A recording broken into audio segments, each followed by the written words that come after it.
सबसे पहला बात है कि आज हम लोग भारत सरकार से मांग करने आए हैं कि बांग्लादेश के हिंदुओं पे जो अत्याचार हो रहा है उनका अत्याचार बंद होना चाहिए। आपको दिख रहे होंगे यहाँ पे तमाम तरह की नारी शक्तियाँ आई हुई है, युवा भाई आए हैं, बड़े बुजुर्ग आए हुए हैं, सबके सर पे काली पट्टी दिख रहे होंगे। ये काली पट्टी का संदेश ये है कि बांग्लादेश में जो भी हमारी माताएं बहनें युवा साथी मरे हैं कट्टरपंथियों और जिहादियों से लड़ते हुए शहीद हुए हैं, उनके लिए शौक है। और हम भारत सरकार से मांग करते हैं कि बांग्लादेश में जो भी अल्पसंख्यक पे हो रहा है उन पर नहीं होनी चाहिए। बांग्लादेश के हिंदुओं की चिंता है, मैं बार बार यही कह रहा हूँ कि वहाँ पे हिंदू मारे जा रहे हैं। यहाँ पे भारत में मणिपुर एक ऐसा जगह है जहाँ पे करीब 1 साल हो गया, वहाँ पे भी हिंदुओं की बहन बेटियों को नंगा घुमाया गया, मारा गया, कत्लेआम हुए। वहाँ पे आप लोगों का जो हिंदू संगठन कहाँ रहा? बिल्कुल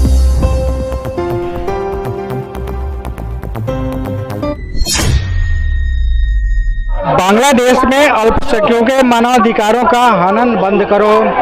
ये हिंदू संगठन जो है आज आप देख सकते हैं हजारों की संख्या में जंतर मंतर पे इकट्ठा हुआ है। इसलिए इकट्ठा हुआ है क्योंकि बांग्लादेश में जो है हिंदुओं पे अत्याचार हो रहे हैं और उनका यही मानना है कि सरकार इस पे पहल करे और हिंदुओं को सुरक्षा मुहैया कराई जाए। क्या नाम है सर आपका? शिवम मिश्रा नाम है सर। शिवम मिश्रा जी। तो यहाँ पे आप लोग किस लिए आ गए? सर सबसे पहला बात है कि आज हम लोग भारत सरकार से मांग करने आए हैं कि बांग्लादेश के हिंदुओं पे जो अत्याचार हो रहा है उनका अत्याचार बंद होना चाहिए। आपको दिख रहे होंगे यहाँ पे तमाम तरह की नारी शक्तियाँ आई हुई है, युवा भाई आए हैं, बड़े बुजुर्ग आए हुए हैं, सबके सर पे काली पट्टी दिख रहे होंगे। ये काली पट्टी का संदेश ये है कि बांग्लादेश में जो भी हमारी माताएं बहनें युवा साथी मरे हैं कट्टरपंथियों और जिहादियों से लड़ते हुए शहीद हुए हैं, उनके लिए शौक है। और हम भारत सरकार से मांग करते हैं कि बांग्लादेश में जो भी अल्पसंख्यक पे हो रहा है उन पे नहीं होनी चाहिए। वहाँ पे अब तो सरकार का भी गठन हो गया है, सरकार क्या हो रही है, नाकाम सरकार हो रही है, क्योंकि हम इनसे पहले भी बांग्लादेशी लोगों को यहाँ पे शरण दे रहे हैं, हिंदुओं को दे चुके हैं। मैतई समुदाय के 1 करोड़ से ज्यादा लोग ये कोलकाता में ये पश्चिम बंगाल में बसा हुआ है। तो हम पूरे विश्व को संदेश दे रहे हैं, पूरे विश्व में आज ये संदेश दे रहे हैं कि जो यूनेस्को सारे लोग बैठते थे पूरे विश्व के शांति के लिए, सर्वे भवन्तु सुखिनः का नारा के लिए, वो सुदैव कुटुंबकम के लिए, उन लोगों को आज हिंदू का अत्याचार नहीं दिख रहा है। जिन लोगों को कल तक गाजा पे इजराइल का हमला दिख रहा था, यूक्रेन पे रूस का हमला दिख रहा था, उन लोगों को बांग्लादेश के अंदर गृह युद्ध जो हो रहा है बांग्लादेश के अंदर के माइनॉरिटी को मारने जा रहा है। एक सवाल है आपसे कि जिस हसीना के दम पे जो है, जिस हसीना के वजह से, मैं ये कह सकता हूँ कि जिस हसीना के वजह से बांग्लादेश में हिंदुओं पे अत्याचार हो रहा है, उसी हसीना को ये जो बीजेपी की जो सरकार है या फिर मोदी जी है उनको शरण दे रखे हैं। इस पे क्या कहना है आपका? सबसे बात है पत्रकार महोदय की यहाँ हम वसुदेव कुटुंबकम की बात करते हैं। यहाँ कहते हैं कि अतिथि देवो भव, जिनके वजह से शेख हसीना के पिताजी जब बांग्लादेश में 1971 में बांग्लादेश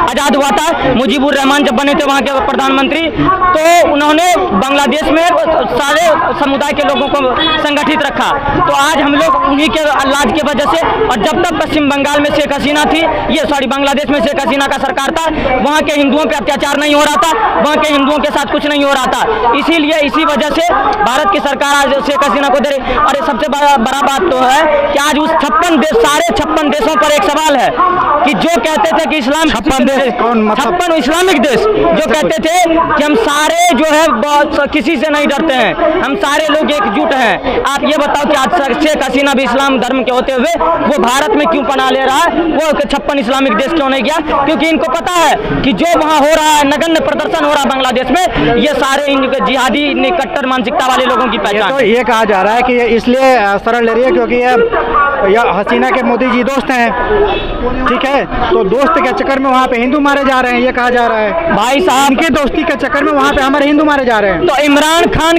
किन के दोस्त थे? ये पाकिस्तान में हिंदू कैसे एक्सटिंक्ट हो गए? म्यांमार में हिंदू कैसे एक्सटिंक्ट हो गए? अफगानिस्तान में हिंदू एक्सटिंक्ट कैसे हो गए? पत्रकार महोदय, दोस्त थे इसीलिए एक्सटिंक्ट हो गए। ये कोई नहीं, भारत में भी गृह युद्ध का प्लान चल रहा है, विपक्षी द्वारा साजिश चल रहा है। बांग्लादेश में अल्पसंख्यकों की आप लोगों की चिंता है ना?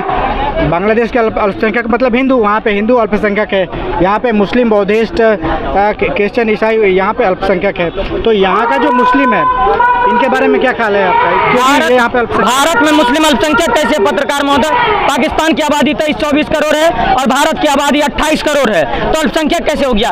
अरे मुसलमानों को तो अल्पसंख्यक के नाम पे भारत में इतनी छूट मिल गई है है मुस्लिम पर्सनल लॉ वक्फ बोर्ड के नाम पे इतनी छूट मिल गई है। स्पेशल कानून पे 42 आपका कहने का मतलब है कि भारत में मुसलमान अल्पसंख्यक नहीं है? बिल्कुल नहीं है। अरे अल्पसंख्यक रहता तो इनकी हिम्मत नहीं होती। अल्पसंख्यक है ईसाई पारसी, इनकी हिम्मत नहीं होती पश्चिम बंगाल में मंदिर तोड़ने का। यहाँ पे अल्पसंख्यक कौन है? यहाँ पे अल्पसंख्यक ये सिख समुदाय के लोग हैं, यहाँ पे पारसियन अल्पसंख्यक है, यहाँ पे ईसाई अल्पसंख्यक है, यहाँ पे जैन अल्पसंख्यक है, यहाँ पे मुसलमान अल्पसंख्यक नहीं है। मुसलमान अल्पसंख्यक होता तो यहाँ ये नारा नहीं लगता कि हिंदुस्तान में रहना है तो यहाँ हुसैन का ना होगा। यहाँ जहांगीरपुरी में पत्थर नहीं चलते, यहाँ हिंदू के रामनवमी शोभा यात्रा में ये पथराव नहीं होता। यहाँ मुसलमान अल्पसंख्यक नहीं है। ये दारुल इस्लाम के देश सपना देखने वाले लोग भारत को 56 इस्लामिक देश होने के बाद ये 57 का नारा देते हैं, क्योंकि ये भारत को भी इस्लामिक राष्ट्र बनाना चाहते हैं। लेकिन हमारे जैसे युवा, हमारी नारी शक्ति अगर इस तरह से जगी रही तो हम इस्लामिक राष्ट्र क्या, ये जो दारुल इस्लाम का सपना देखते हैं, ये एक दिन खोजो इस्लाम का सपना देखेंगे। मैं एकदम पूरे होशो आवाज में देखकर कहना चाहता हूँ पत्रकार महोदय कि जो अफगानिस्तान, पाकिस्तान, ये बांग्लादेश में आज हिंदुओं का हाल है, अगर जिस तरह से यहाँ हिंदू आज एकत्रित हुए हैं इसी तरह से एकत्रित रहे तो भारत में ऐसी नौबत कभी नहीं आएगी और हम एकजुट रहेंगे। हम भारत को सशक्त और एक विश्व गुरु बनाने के राह पर चलेंगे। अच्छा, एक बात बताइए कि बांग्लादेश के हिंदुओं की चिंता है, मैं बार बार यही कह रहा हूँ कि वहाँ पे हिंदू मारे जा रहे हैं। यहाँ पे भारत में मणिपुर एक ऐसा जगह है जहाँ पे करीब करीब 1 साल हो गया, वहाँ पे भी हिंदुओं की बहन बेटियों को नंगा घुमाया गया, मारा गया, कत्लेआम हुए। वहाँ पे आप लोगों का जो हिंदू संगठन कहाँ रहा? बिल्कुल, देखिए हम जब नारी शक्ति की बात करते हैं, प्रधानमंत्री मोदी जी कहते हैं कि नारी सम्मान, नारी आरक्षण की बात करते हैं, तो हमारे लिए सब बराबर है। जब सब मोदी जी बोले क्यों नहीं? बिल्कुल बोले हैं। आप ऐसा बात आप देख लीजिए, हमारे जैसे जितने भी युवा हैं जो सोशल मीडिया यूज करते हैं, जो सोशल मीडिया इन्फ्लुएंसर हैं, वो सारे बोले हैं। और ऐसा नहीं, हम मणिपुर पे भी बोलते हैं, हम संदेश खाली में भी बोलते हैं, हम मेवात में भी बोलते हैं और हम अयोध्या में भी बोलते हैं। ऐसा संगठन है जो इसी तरह से, जैसे हिंदू पे बांग्लादेश में अत्याचार हो रहा है तो यहाँ पे आप लोग धरना प्रदर्शन कर रहे हैं। मणिपुर में बहुत ही भयावह घटना हुई थी और जारी है, लेकिन कोई भी हिंदू संगठन मैंने नहीं देखा है जो जंतर मंतर पे आकर के प्रदर्शन किया हो। बताओ। हम आज भी कहते हैं, हम आज भी सरकार से आपके कैमरा के माध्यम से कहना चाहते हैं कि वहाँ पे जो 2 समुदाय के आरक्षण और जातिवाद को लेकर के लड़ाई है उनको खत्म करवाइए। और भारत में नारियों का अपमान बिल्कुल निंदनीय है और हम मणिपुर की हिंसा पर बिल्कुल आपत्ति जताते हैं। हमारे तरह के सारे नौजवान, हमारी मातृशक्ति उन पे आपत्ति जताती है। हम कतई इनका समर्थन नहीं करते हैं। आप बिल्कुल सख्त कानून लाइए, मणिपुर का झगड़े को सुलझाइए, आप संदेश खाली के झगड़े पे सुलझाइए, आप अयोध्या कांड के झगड़े को सुलझाइए, बिल्कुल देश के अंदर भी सुलझाइए। लेकिन हम विश्व को नजरअंदाज इसीलिए नहीं कर सकते क्योंकि ये जो हिंदू समुदाय है ये सारे विश्व में थे पहले, लेकिन सारे विश्व से एक्सीडेंट हो गए। और इस तरह से, जिस तरह से जिहादी मानसिकता वाले लोग सारे विश्व पर हम लोगों पे हमला कर रहे हैं, आज हम लोग भारत में नहीं जगह रहेंगे तो पूरे विश्व में हम लोगों का यही हाल होगा। इसीलिए हम लोगों की लड़ाई अपना अस्तित्व के लिए है, अपने धर्म के लिए है, अपने सशक्त राष्ट्र के लिए है। बिल्कुल अखंड भारत का आप लोग मांग कर रहे हैं ना? भारत अखंड राष्ट्र हो, यही कह रहे हैं ना? बिल्कुल कह रहे हैं। अखंड राष्ट्र का मतलब, अगर आपको लग रहा है कि हम सारे पाकिस्तान को भी मिला लेंगे, तो अखंड राष्ट्र का मतलब होता है कि हमारे से जो मिलना चाह रहे हैं, जो चाहते हैं कि हम भारत के साथ मिलकर के विश्व गुरु के कदम पर चलेंगे, तो हम भारत वैसा देश का भारत वेलकम करता है जैसे छोटे छोटे म्यांमार जैसे देश हैं, जैसे नेपाल जैसे देश हैं। नेपाल देखो छोटा सा सशक्त देश होकर के ऐसा कानून बना करके आज तक गुलाम नहीं हुआ कभी, तो हम ऐसा देश मजबूत राष्ट्र बनाना चाहते हैं। अखंड भारत का मतलब ये नहीं होता। पहले हिंदू राष्ट्र था, बिल्कुल था, है ना? अब हिंदू राष्ट्र नहीं है। ये कहा जाता है कि नेपाल हिंदू राष्ट्र था और वहाँ के लोग आकर के यहाँ पे चौकीदारी करते हैं भारत में। पत्रकार तो हिंदू राष्ट्र का क्या मतलब? भरम फैलाने वाले को तो, उन लोगों को तो ये भी तो बताइए कि नेपाल ऐसा देश है जो आज तक गुलाम नहीं हुआ। हमें समझ में नहीं आता, ये विपक्ष की साजिशें होती है। आप देख लो पूरे विश्व में ये साजिशें चल रही है, चारों तरफ गृह युद्ध जैसा माहौल हो गया है। अफगानिस्तान पर तालिबानियों का कब्जा हो गया है, नेपाल में 15 साल में 10 प्रधानमंत्री बदल चुके हैं। तो आप देख लो इतने उथल पुथल, अमेरिका में जो डोनाल्ड ट्रंप के साथ क्या हो रहा है, सारे लोग आप देख लो पूरे विश्व में तमाम तरह के लोग जो हैं इस तरह की नफरत फैलाते हैं। भारत के लोगों को सजग रहना चाहिए, जागरूक रहना चाहिए, अपने धर्म, अपने राष्ट्र, अपने हिंदुत्व के लिए खड़े रहना चाहिए। जो भी समुदाय के लोग हैं, हम किसी पर्टिकुलर समुदाय का विरोध नहीं करते, लेकिन हाँ, हम उस कट्टरपंथी मानसिकता का विरोध जरूर करते हैं जो देश के सर्वोच्च पद पर, प्रधानमंत्री के पद पर रहने वाले लोगों का विरोध करते हैं, जो मानते उनका चीरहरण करते हैं। ये लोग ही कल तक द्रौपदी का अपमान करते थे, ये लोग आज शेख हसीना के प्राइवेट कपड़े को उछाल करके अपने जिहादी कौम का परिभाषा दे रहे हैं। एक सवाल है, कट्टरपंथ कट्टरपंथ किसको बोलते हैं? कट्टरपंथ वो होता है जो अपने मजहब के नाम पर पूरे विश्व में उग्रवादी आतंकवादी लोगों को फैला रहा है, ये कत्लेआम कर रहा है, सरतन से जुदा वाला नारा कर दे रहा है या हुसैन का नारा दे रहा है। यही सब तो कट्टरपंथी और जिहादी है, जो कहते हैं कि कन्हैया लाल जैसे लोगों का हत्या कर दे रहा है, उसके बाद योगी जी को धमकी दे रहा है, भारत में रहता है, भारत का खाना खाता है, भारत को बोलता है कि उड़ा देंगे। तो ये सब कट्टरपंथी और जिहादी लोग हैं। सोशल मीडिया पे तो बहुत सारे हिंदू भी धमकी देते हैं, मुसलमान भी धमकी देते हैं, सब तरीके के लोग धमकी देते हैं, सबको धमकी देते हैं, सबको धमकी मिला हुआ है, ठीक है। भारत में लेकिन भारत को आप लोग हिंदू राष्ट्र क्यों बनाना चाहते हैं? हिंदू राष्ट्र का मतलब यही होता है सर्वे भवन्तु सुखिनः सर्वे सन्तु निरामया। हम वसुदेव कुटुंबकम की बात करते हैं, हम सर्वे भवन्तु सुखिनः मतलब सब सुखी से रहे, यहाँ सबका निराकार हो, सबका साकार हो, सब बिल्कुल सजग से रहे, सुरक्षित रहे। हम किसी भी जिहादी को हमको और कट्टरपंथी आप कहते हैं कि कट्टरपंथी कभी भी आज तक हिंदू कभी नहीं बोला है कि हम भारत में मुसलमानों को नहीं रहने देंगे, कभी आज तक हिंदू नहीं बोला है। इस तरफ तो आप लोग कह रहे हैं कि वसुधैव कुटुंबकम, पूरी वसुधा ही यानी धरती ही हमारा परिवार है, बिल्कुल ठीक है ना। फिर यहाँ पे मुसलमान से, क्रिश्चियन से, ईसाइयों से, हिंदुओं में ये आपस में टकराहट क्यों है? क्योंकि मुसलमान जहांगीरपुरी जैसे जगह पे पत्थर चलाते हैं, इसीलिए मुसलमान से पथराव है। मुसलमान अगर हमारे साथ मिल करके रहते तो हम भी मुसलमान के साथ मिल करके रहते, लेकिन पूरे विश्व से लेकर भारत में मुसलमान जिस तरह से अपना चरित्र दिखा रहा है, आप ये कह रहे हो कि सिर्फ दूसरे लोग ही इस तरह का कट्टरपंथ करते हैं। क्रिश्चियन से कौन बोला? क्रिश्चियन से कौन बोला या उनसे क्यों बोला? मुसलमानों से इसलिए करते हैं क्योंकि मुसलमान ही है जो हमारे 12 साल की बच्ची के साथ रेप करता है, कर्नाटका में पार्षद की बेटी को चाकू मारता है, श्रद्धा को फ्रिज में काट के भरता है, साक्षी को चोट पे चाकू मारता है। हिंदू था क्या वो मारने वाला? क्यों ना घृणा करे? लब जिहाद के सारे मामले मुसलमान करता है तो क्यों नहीं हम बोले? अब मेरा एक सवाल ले लो आप। अभी यहाँ पे कुछ दिन पहले जो है यहाँ पे बेटियाँ जो देश के लिए मेडल आई हैं, गोल्ड मेडल आई हैं, ब्रॉन्ज मेडल आई हैं, तमाम मेडल आई है, वो यहाँ पे जो है आकर के धरना प्रदर्शन कर रही थी बीजेपी नेता के खिलाफ, क्योंकि उसके ऊपर जो है शोषण का जो है आरोप था।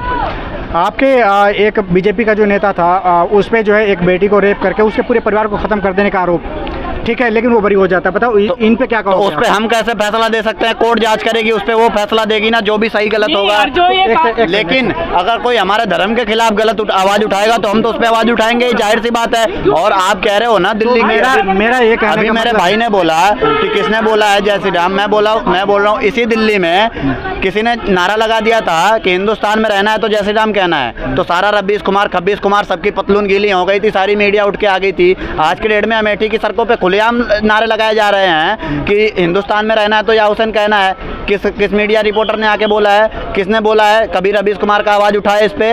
नहीं उठा। लेकिन ये सिर्फ हिंदुओं के खिलाफ आवाज उठाएंगे। क्यों? भी इस तरह की बात करता है उसके खिलाफ जो है एक्शन लेना चाहिए। मानते हो ना? एक्शन लेना चाहिए। तो क्यों नहीं हुआ? हिंदुओं के साथ हो गया, उनके साथ क्यों नहीं हुआ? भाई ये क्यों नहीं हो रहा है? पूरी सरकार हिंदुओं की है, राष्ट्रपति, प्रधानमंत्री, तमाम जो है अफसर जो है, मतलब सारे तंत्र आप हिंदुओं के हैं, फिर भी हिंदू कैसे है परेशान? क्यों हिंदू खतरे में? अच्छा, हिंदू खतरे में क्यों नहीं है? अभी आपको 10 बार बता चुका हूँ। अभी थोड़े दिन पहले भजनपुरा में, गुज्जर क्या नाम था उसका? नहीं, अभी जो जिसको चाकू मारा है, अरे मतलब जिम चलाता था, भजनपुरा का है नाम, मेरे को याद नहीं आ रहा है। उसको 3 जिहादियों ने, जिनको उसने रूम रेंट दे के रखा था, तीनों ने 27 चाकू मार के हत्या कर दी हिंदुओं की। आए दिन बहु बेटियों के साथ रेप हो रहा है हिंदुओं के, वो करने वाला कौन है? ऐसे हजारों मामले आपके सामने आ चुके हैं। किसी हिंदू का दिखा दो आप। ये तो हो गया कि कोई व्यक्ति उसको जाति से जोड़ के नहीं देख सकते। ये क्यों नहीं देख सकते सर? लव जिहाद का मामला कौन कर रहा है? कन्वर्जन कौन कर रहा है? केरला स्टोरी आप देखो ना, गोधरा कांड आप देखो ना, यहाँ तक कि 22 जनवरी को 1 सेकंड स्टोरी को कितना आप सही मानते हो? बिल्कुल सही मानते हैं, 100% सही मानते हैं। मतलब आप बांग्लादेश क्यों? बंगाल को भी सही मानते नहीं? सही मानते क्या आप? क्या संदेश खाली में जो हो रहा है वो भी सही नहीं मानते क्या? नहीं, ममता बनर्जी ने जो अपने विधायक को क्लीन चिट दी, जो रेप केस में शामिल था, उसको भी सही नहीं मानते क्या आप? नहीं मानते? सही आप बता दो। क्यों क्लीन चिट दे देगी? कोर्ट बैठा हुआ है, वो तो कोर्ट का फैसला नहीं मानती ममता बनर्जी। कैसी बात कर रहे हो आप? कैसे नहीं मानती? अरे कैसे मानती है आप बताओ ना? अरे यार, कोर्ट बड़ा है या सरकार बड़ी है? वो चीज जाके ममता बनर्जी से पूछो ना, क्यों नहीं मानती है। मान लो वहाँ का, नहीं मानती है। कोर्ट ने साफ तौर पे बोल दिया कि ममता बनर्जी हमारे आदेशों का पालन नहीं कर रही है, तो वो चीज आप ममता बनर्जी से सवाल कीजिए, आपको पता चल जाएगा क्यों नहीं मानती है। तो आप लोगों को कोर्ट पर भी भरोसा नहीं है? कोर्ट पे भरोसा है, लेकिन नहीं होता तो 5 साल अगर कोर्ट पे भरोसा, राम मंदिर का इंतजार, वही बोलने जा रहा था भाई अगर कोर्ट पे भरोसा नहीं होता तो आप एक बात बताओ, जिस तरीके से जिहादी यहाँ पे लव जिहाद के मामले करते हैं, या फिर जिस तरीके से पत्थरबाजी करते हैं, हिंदू यहाँ बहुसंख्यक है, 80 करोड़ है और ये 25 करोड़ है, पता भी नहीं चलता रातों रात कहाँ गए। लेकिन हम लोग कोर्ट के फैसलों का सम्मान करते हैं और संविधान का सम्मान करते हैं, लेकिन मुसलमान कभी नहीं करते। वो हमेशा कहते हैं कि मैं कुरान से नहीं सरिया से करता हूँ, ठीक है। तो आप उस चीज पे देखो ना, आप मेरे से सवाल पूछ रहे हो, क्या आप ऐसे जाके कभी मुसलमानों से खुल के सवाल कर पाओगे? बिल्कुल मैं नहीं कर पाओगे। बिल्कुल मैं सबसे यही निष्पक्ष होकर के सवाल पूछता हूँ, चाहे कोई भी हो, हमारा काम ही है निष्पक्ष होकर के सवाल पूछना। तो यहाँ पे आप देख सकते हैं कि हज़ारों की संख्या में हिंदू संगठन के लोग आकर के जो है बांग्लादेश में जो अत्याचार हो रहे हैं हिंदुओं पे, उनकी सुरक्षा मुहैया कराने के लिए, सरकार पे दबाव दिलाने के लिए यहाँ पे आकर के इकट्ठा हुए थे। और इसी के साथ बहुत बहुत धन्यवाद आपका।